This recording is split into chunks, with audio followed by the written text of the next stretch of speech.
Hello guys, ഞങ്ങളിപ്പോൾ വന്നിരിക്കുന്നത് അർത്തിങ്കൽ ബീച്ചിലാണ്. എന്താ പറഞ്ഞത് ഇതാണ് ഹലോ ഗൈസ്, ഇൻട്രോയിൽ പറഞ്ഞ പോലെ ഞാനും അർണിമയും ഇപ്പോൾ പൊയ്ക്കൊണ്ടിരിക്കുന്നത് അർത്തിങ്കൽ ബീച്ചിലേക്കാണ്. ഇത് ഞങ്ങൾ ആക്ച്വലി കുറേ നാളുകളായിട്ട് പ്ലാൻ ചെയ്തതാണ്, എവിടെയെങ്കിലും പോകണം എന്നുള്ള ഒരു ഇത് ഇപ്പോഴാണ് സാധിച്ചത്. അങ്ങനെ അവിടെ ഞങ്ങൾ ചെന്നത് ഇവിടെ തന്നെ സത്യം പറഞ്ഞാൽ കുറേ സമയം പോസ്റ്റാക്കി ആ റോട്ടിൽ. അത് കഴിഞ്ഞിട്ട് പിന്നെ ഞങ്ങൾ അവിടെ ചെന്നപ്പോഴത്തേക്കിന് ഏകദേശം 12 മണി ആ ടൈം അങ്ങനെ ഒരു ഉച്ച ടൈമായി. ഞങ്ങൾ ബീച്ച് ചെന്നപ്പോഴത്തേക്ക് അവിടെ ഞങ്ങൾ മാത്രമേ ഉണ്ടായിരുന്നുള്ളൂ, വേറെ ഒരു മനുഷ്യരവിടെ ഇല്ലായിരുന്നു. കാര്യം ഞങ്ങൾക്ക് മാത്രമല്ലേ മുഴുപ്പിക്കാനുള്ളൂ.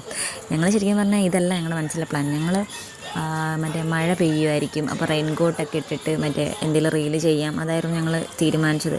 പക്ഷെ പ്രകൃതി ചതിച്ചു ഗൈസ്. മഴയൊന്നും പെയ്തില്ല, നല്ല വെയിലായിരുന്നു, കരിഞ്ഞു പോയി ബീച്ചിൽ നിന്നിട്ട്.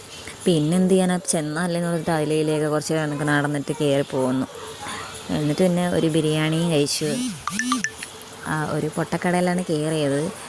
കാശിന് കൊള്ളത്തിലത്തെ ബിരിയാണിയാണ് കഴിച്ചത്. ഉള്ളത് പറയാമല്ലോ, ഒട്ടും കൊള്ളില്ലായിരുന്നു. പിന്നെ കുറച്ച് സമയം അരുണിമയുടെ വീട്ടിൽ വന്ന് അവിടെ ഇവിടെയൊക്കെ കുറച്ച് നേരം ചുറ്റിക്കറങ്ങി എന്നിട്ടിങ്ങനെ പോന്നു.